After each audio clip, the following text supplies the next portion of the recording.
The Salt Museum is located in the facilities of an old salt factory, within the Natural Park of Salinas in Santa Pola.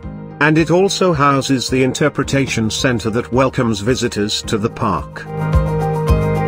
The Salinas in Santa Pola have great biological interest, since they are one of the few places where the circulation of water does not stop during the winter. You are transported back to Roman times, and the early days of harvesting salt. Old photos, illustrations and dioramas then chart the progress of the industry as it developed into what it is today. In addition, you can discover how the process of extraction of salt from its collection was, until its distribution, and how it is done today. Inside, you can visit the different parts of the salt mill that has been preserved in perfect condition. Salt extraction remains the main economic activity in the area. The wetland has survived in perfect condition, thanks to the installation of the salt works. Since its declaration as a zone of special importance for birds in 1988. When you've had your fill of salty history, don't miss the chance to walk around the lake outside.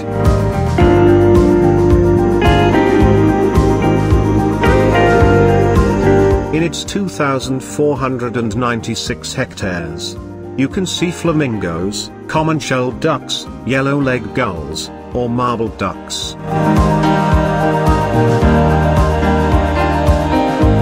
There are a flock of flamingos on the water, and it was possible to get quite close and have a good look at them.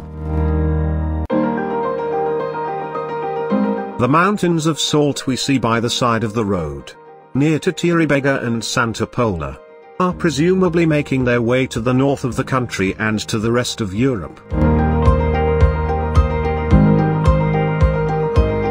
Out on the N332, there are many saltwater lakes, but getting close to them is not that easy.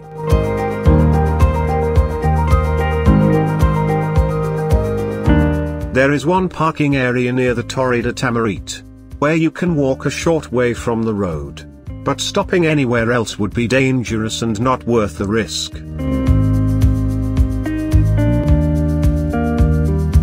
It's always fascinating to see these gleaming white piles close to the road.